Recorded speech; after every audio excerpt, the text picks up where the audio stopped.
Монголын үндэсний олимпик хорооны 70 жил, хэлчин спорт хорооны 80, Монгол хүн цанаар аялсны түүхт 85 жилийн хүрээнд Милан Кортино 2026 өвлийн олимпийн наадмыг угтсан гүйлтийн цанын өртөөчилсөн аялал Алтан булаг бомтоос гараанд гарчээ. Сайн байцгаана үзэгчдээ, глобал мэдээ эхэлж байна. Студид хөтлөгч Гамбтын Баасанс руу ажиллаж байна. Анхаарлаа хандуулна. Захим орчинд үлдэгдэх заллах гэмт хэргийн тоо 34.3%-аар өсжээ. Хуульч булгамаа хэлж байна. Аж ахуйн нэгж бизнес эрхлэгчдийн дансыг хаж татвар төлөвлөх бүдүүлэг явдал. Сэтгэл дүүрэн татвараа төлөх тогтолцоо Монголд байхгүй шүү.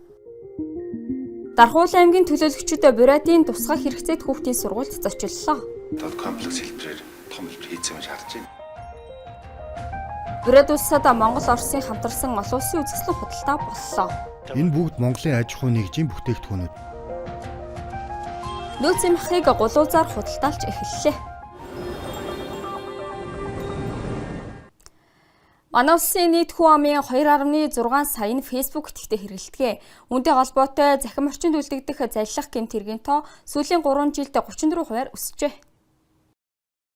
Захим орчинд гарч буй гэмт хэргийг үйлдэлээр нь ангилж үзвэл 42% нь онлайнаар бараа үйлчилгээ захиалах, 11% нь Telegram даалгавар биелүүлэх, 9% нь хандив, 8% нь тэтгэмжтэй холбоотой, 6% нь бусдын захим хаягийг ашиглан мөнгө авч заллах зэрэг эзэлж байна. Өнгөрсөн онд гарсан заллах гэмт хэргийн 89%-ийг арилжааны 9 банкны нийт 30,162 дансыг ашиглан үлджээ. Цагдаагийн байгууллагаас заллагч этгээдийг илрүүлэх, үйлдэлийг нь таслан зогсоох, иргэний хохирлыг нөхөн төлүүлэхээс гадна заллагчид ашиггүй орчин бүрдүүлэх бодлогыг хэрэгжүүлж байна. Тухайлбал тэдний данс платформ орлогын сувгийг хаах замаар гэмтгэрийг таслан зогсоож ажиллаж байна. 2025 онд улсын хэмжээнд нийт 47,000 орчим гэмт хэрэг бүртгэгдсэний 17,000 заллах гэмт хэрэг байжээ. Заллах гэмт хэрэг нь нийт гэмт хэргийн 36%-ийг эзэлж байна. Эдийн засгийн нөхцөл байдал хүндэрсэн өнөө үед татвар төлнө гэдэг аж ахуйн нэгжүүдэд томоохон бэрхшээл болж байна. Үүний улмаас 15,000 гаруй аж ахуйн нэгж дансаа халгасан гэх мэдээлэл бий. Тэгвэл энэ асуудлыг хуульзын үүднээс хэрхэн шийдвэрлэх ёстой талаар хуульч өмгөөлөгч булгамаас тодрууллаа. Татварын байгууллагын мэдээснээр энэ оны эхний байдлаар 15,000 гаруй аж ахуйн нэгж татварын өртөө улмаас дансаа халгажээ. 2-оос дээш жилээр хуримтлагдсан өр төлбөрийг барагдуулах зорилгоор хуулийн дагуу ийм арга хэмжээ авсныг тус байгууллагаас мэдэгджээ. Өртөө байгууллагын дансыг битүүмжлэх эсхийг хуулиар зохицуулдагч иргэд аж ахуйн нэгжийн дансыг урьдчилан сануулахгүйгээр хааж татвар төлөвлөх нь бүдүүлэг арга юм гэж хуульч үзэж байна. Энэ татварын тухай хуулинд эс шинжилгээ хэрэгтэйг харуулж байна гэлээ. За, ер нь бол одоо нүгэл яри аж ахуйн нэгж байгууллагад хуулийн итгэхэд байгууллагад улсад данстай татвар төлсөнд орох нь өөрийнхөө нэр дээр захим онлайн худалдаа хийгээд татвар хаас ингээд төлөхгүйгээр явах нь илүү одоо бас амар биш гэдэг байдлаар хүртэл иргэд хандж байна. Энэ бол хуулийн цоорхоо ашиглаж байгаа шүү. Тэгэхээр нөгөө татвар оногдуул чинь тэгш бус байна. Тийм ээ. Татвар одоо оногдуулж байгаа хэлбэр буюу хувь хэмжээ чинь бусдад дарамт болж учраад байна. Татвараа сэтгэл хангалуун төлдөг. Түүнийхээ одоо би орлого олж байгаа юм чинь улстай татвараа төлье гэдэг ийм сэтгэл хангалуунаар аз жаргалтайгаар гэж тийм ээ сэтгэл дүүрэн татвараа төлөх тогтолцоо Монголд байхгүй шүү. Аж ахуйн нэгжийг татвараа үе шатаа барагдуулах боломж олголгүй шууд дансыг нь хаах нь үйл ажиллагаанд нь сөргөөр нөлөөлдөг. Мэдээж улсын төсвийг бүрдүүлэх нь нэн тэргүүний асуудал боловч өнөөгийн татварын бодлого аж ахуйн нэгжүүд ээлгүй халгаатай эсрэгээрээ бизнесийн үйл ажиллагааг хэвэн явуулахад хүндрэл учруулж байна. Төсвийн орлого бүрдүүлэх нэрээр дансыг нь хааж богоно хууль зөрчсөн үйлдэл болно гэлээ. Яагаад зарим улсууд тийм ээ 3-5% татвар төлөө тэрэндээ иргэд төлж байгаа татвар маань улс эх орны маань хөгжил ирээдүйн маань үр хүүхдийн маань ирээдүйд хэрэгтэй гэж ийм сэтгэл дүүрэн төлөөд байгаа юм бэ. Манайх яагаад ийм ял юм шиг байдлаар хандаад байгаа юм бэ гэдэг асуудлыг хүртэл хууль тогтоогчид бол онцгойлон анхаарах шаардлагатай. Түүнчлэн татварын өршөөлт жижиг дунд аж ахуйн нэгжийг бус томоохон аж ахуйн нэгжийг хамруулдаг. Инхэн шудраг бус байгааг онцолж байна. Тиймээс энэ бүх нөхцөл байдал татварын байгууллага дүгнэлт хийж аж ахуйн нэгжид ногдуулах татварын асуудлыг төлөвлөлттэй хуулийн дагуу хүний эрхийн мэдрэмжтэй явуулах хэрэгтэйг онцолж байна. Жанчуудаас Баттаж, Евгений Павлов, Борисвор Марлма, Ice Global. Үзэгчдээ үргэлжлүүлэн цөөн хорвын мэдээг хүргье. Төр нийгмийн нэр зүтгэлтэн Exchange Squatter 1893 оны 2 дугаар сарын 2-ны энэ өдөр 8 буюу Амгаланбаатар хотноо мэндэлжээ. Тэрээр 1921 оны их нутаг газар шорооны төлөөх их тэмцлийг удирдан манлайлж, тусгаар тогтнолыг авчирсан түүхэн гавьяатай. Цэргийн эрдэмт гарамгай шилдэг удирдагч чадварлаг уран илтгэгч байжээ. Өнөөдөр дэлхийн улс намгархаг газрын өдөр. Улс намгархаг газар нь цэнгэг усны нөөцийг бүрдүүлж, хүнс тэжээлийн эгүүсүр болж, үер гангийн эрсдлийг бууруулан газрын доорх усны нөөцийг нөхөн сэргээж, уур амьсгалын өөрчлөлтийг сааруулахад бодит хувь нэмэр оруулдаг. Хүний эрүүл, аюулгүй амьдралтай шууд холбоотой. Гэвч дэлхийн намгархаг газрын 90% нь доройтолд орж, ой модноос 3 дахин хурдтай алдагдаж байна. Манай улсад ч гэсэн 11 газрыг арамсаарын жагсаалтад бүртгүүлж хамгаалалтад аваад байна. SWOT Challenge тэмцээнд анх удаа цагдаагийн ерөнхий газрын тусгай ажиллагааны газар дотоодын цэргийн 809-р ангийн 2 баг оролцох гэж байна. Тэмцээн 7-оос 11-ний хооронд Арабын нэгдсэн Эмират улсын Дубай хотно болох бөгөөд 51 улсын 117 баг оролцсноо. Үүнээс манай улс тусгай хүчний бие бүрэлдэхүүний бэлтгэл сургалтын төвшинг олон улсын хэмжээнд сорихоор шийдвэрлэжээ. Аялал жуулчлалын салбарын 7 хоног эхэллээ. Энэхүү 7 хоногор аялал жуулчлалын салбарт үйл ажиллагаа эрхэлж байгаа хөрөнгө оруулагчид, аж ахуйн нэгжийн төлөөлөл, мэрэгжлийн холбоод, салбарын өнөөгийн нөхцөл байдал, бодлого, эрх зүйн орчны шинжилэл, тулгамдж байгаа асуудлууд, хамтын ажиллагааны боломжуудын талаар хэлэлцснэ. Төв болон зүүн Европт ойрын өдрүүдэд хүйтэн байна. Тухайлбал Польш улсын зүүн хойд болон төв хэсгээр шөнөдөө хасах 27-оос хасах 30 градус хүрч хүйтэрнэ. Тус улсын иргэдийн хэлж байгаагаар ингэж хүйтэрч байсан тохиолдол үгүй гинэ. Хүйтрэхтэй холбоотойгоор дунд сургуулийн хичээл бас завсарлажээ.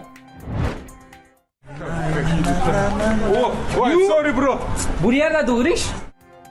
Харанхуй нэртэй Брэдийн анхны олон ангит уран сайхны кино нээлттэй хийлээ. Кинонд үндэсний соёл, бусдаас ялгарах мөн чанар, төрлөх хэл, зан заншлаа хадгалж хамгаалах тухай өгүүлнэ. Эрдэм химээх залуу эмэг хийхин өвлүүлэн үлдээсэн хөрөнгийг яаралтай зарж борлуулахаар том хотос Брэдэд ирнэ. Эндээс киноны адал явдал эхэлнэ. Өчигдөр 1-р ангинд гарсан бол өнөөдөр 2-р ангинд хүлээж байна.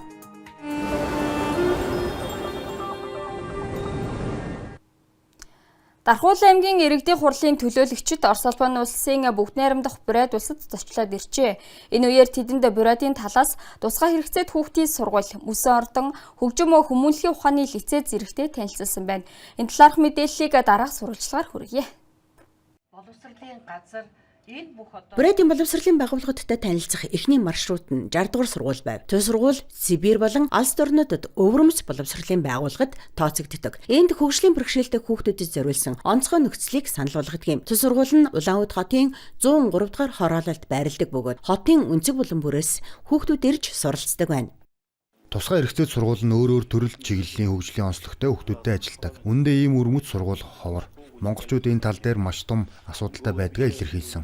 Мөн ийм төрлийн хүүхдүүд улам олон болж байгааг хэлсэн. Харамсалтай нь одоогоор тэнд ийм сургууль байхгүйг тэмдэглэн хэлсэн юм. Тиймээс манай сургуультай танилцаж, манай багш нар хэрхэн ажиллаж, ямар нөхцөл хөдөлмөрлөлтгийг харах саналыг бид тавьсан юм. Тэдэнд гайхуулах зүйл байсан нь манай хүүхдүүд мэрэгжлийн багш нараар хичээл заалгаж маш сайн тоног төхөөрөмж, материал, техникийн баазыг ашиглан хичээлээ заалгадаг гэдгийг тэдэнд танилцууллаа. Монголын зочдод усан бассейн, биеийн тамирын зал, тусгай анги танхим, мэдрэхүүн амралтын өрөөнүүд, урлагийн эмчилгээний ангиудыг үзүүллээ. Дархуул аймгийн хэмжээнд яг ийм хөгжлийн бэрхшээлтэй мөн оюуны бэрхшээлтэй давхар явдсан байна. Тэгэхээр энэ тохиолдолд Дархуул аймагт бол яг нэг сургууль, нэг цэцэрлэг байдаг. Энэ бол би харж байгаа комплекс хэлбэрээр том хэлбэр хийцэн гэж харж байна. Тэгэхээр шинэлэг байгууламж учраас Дархуул аймагт очиод хэрэгжүүлэх тал дээр ажиллах боломжтой. Би өөрөө нийгэм захин бодлогын хөгжлийн хорооных дараа ажил өгөөний хувьд бол өөрөө зорж ирсэн судлаа авч байгаа маа. Дараа нь төлөөлөгчид Байкал арена руу хөдлөлөө. Энд зочдын зарим нь дэшүүрээр гулгаж мөсөн ордны талбайг үзхийн зэрэгцээ шалгахыг хүсжээ. Яагад гэвэл Дархан хотод өөрийн гэсэн мөсөн ордон удахгүй ашиглалтад оруулна. Тиймээс энэ нь тэдэнд практик ач холбогдолтой байжээ. Манайх бол яг том ордон биш гэхдээ бид 500 хүний суулттай. Тиймээс бид дөрвөн бодох баримттай. Манай суултууд бол тэгээ яг энэ талбай шиг стандартаар 60-30 хавцаатай. Тэгээ миний нөгөө зэрэг суултан баг байдаг. Зочид спорт цогцлбарын тоног төхөөрөмжийг өндрөөр үнэлсэн бөгөөд мөн Байкал аренагийн удирдлагуудыг Дархан хотод удахгүй нэгдэх шинэ мөсөн талбай нээлтэд оролцож туршлага солилцсон зөвлөгөө өгөхийг хүссэн юм. Айлчлалын дараагийн зогсоол Дандар аюу шивийн нэрэмжит хөгжим хүмүүнлэгийн ухааны лицей байв. Хүндэт зочид урлагийн эд шидийг үүдний танхимаас эхлэн мэдэрсэн бөгөөд тус сургуулийн хүүхдүүд төлөөлөгчдтэй Монгол, Бурят, Орос 3 хэлээр мэдчилв.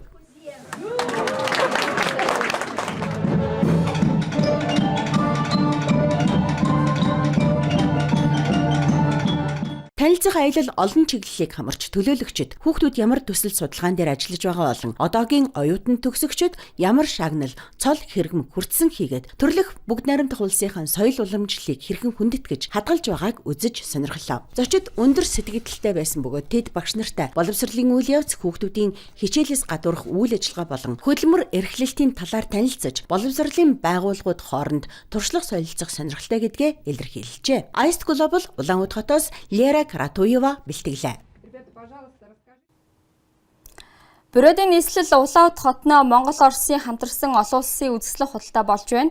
Хотын оршин суугчид болоод зочид төлөөлөгчид хэдэн өдрийн туршид хөрс зэрэгэлтэй орон нутгийн гар орчууд болон бизнес эрхлэгчдийн бүтээгдэхүүнийг үзэж сонирхон худалдаа авах боломжтой байна. Манай хамтрагч Алексей Слепнов тус үзэсгэлэн үзэж сонирхжээ. Монгол Оросын хамтарсан 13 дахь олон улсын үзэсгэлэн худалдаа Улаанбаатар хотын биеийн тамир спортын цогцлборт болж байна. Үзэсгэлэн худалдаанд 100 гаруй аж ахуй нэгж байгууллага оролцож байна. Тэд ноос ноолрон бүтээгдэхүүн, арьс ширэн идэл болон бусад олон төрлийн бүтээгдэхүүнийг танилцуулж байна. Энэ бүгд Монголын аж ахуй нэгжийн бүтээгдэхүүнүүд. Энд ноолуран цомц, бээли, оймс, хүнжил, гудас худалдаалж байна. Энд бүгд бий. Үзэсгэлэн ярамгаас малгай, үндэсний хувцас, гутал, дагалдах хэрэгсэл, үнэт тэдлэл, бэлэг дурсгалын зүйл, хүнсний бүтээгдэхүүн худалдан авах боломжтой. Улаанбаатар хотын биеийн тамир спортын цогцлборт мөн брендинг гар орчууд нэртэй томоохон үзэсгэлэн худалдаа бас гарчээ. Тэд мөн орон нутгийн бизнес эрхлэгчид юм байна. Би хиймэл оюун ухааны хамгийн сүүлийн үеийн чиг хандлагыг ашиглан өөрийн загваруудад илүү анхаарал хандуулан ажиллаж байна. Мөн бид хатуу гадаргуу дээр нааж болох, бас эндүү ашиглан футболк дээр нааж болох наалтуудыг хийсэн. Тэдгээрийг хэрхэн зөв ашиглах тухай зааврыг ч оруулсан. Мөн сагаалганд зориулсан сонирхолтой бэлгүүдийг өөрийн загвар донжоор урлаад байна. Үзэсгэлэн худалдаанд бид 3D хэвлэгчдээр хэвлсэн 3D тоглоомуудаа танилцууллаа. Тоглоомуудын донд маш өргөн сонголттой, иймэрхүү аврах том мамонт эсвэл маш хөөрхөн нохтыг худалдаж авч болно. Хүүхдүүдэд бэлэг болгон өгч болох юм. Мөн энэ нь тэдний ур чадварыг хөгжүүлэхэд туслана.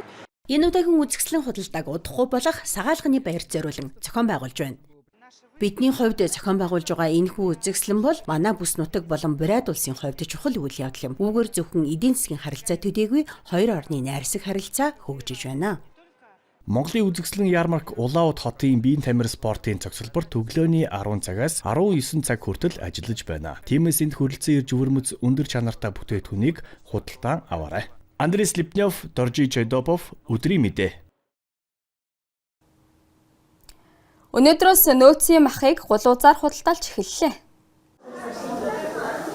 Нийслэлийн иргэдийн хэрэгцээнд зориулсан бэлтгэсэн нөөцийн махыг өнгөрсөн 1-р сарын 20-оос 9 дүүргийн 386 дэлгүүрт жижиглэнгээр худалдаалж эхэлсэн. Харин өнөөдрөөс сар шинийн баярт зориулсан 5 байршилд өргөтгсөн худалдааг зохион байгуулж эхэллээ. Тодорхойлбол Эхнайт Плаза гадна талбай, тусгаар тогтнолын талбай, Жууквийн талбай, Драгон төв, байгаль цогцлбор зэрэг газруудад нөөцийн махны өргөтгсөн худалдаа гарна. Үүгээр хоньны махыг зах зээлийн үнээс доогуур буюу 13,000 төгрөгөөр борлуулж байна. Эрхэм үзэгчдээ та бүхэнд глобал мэдээ даваа гарагийн дугаараа хүргэлээ. Анхаарал хандуулан хамтаасанд баярлалаа. Баяртай.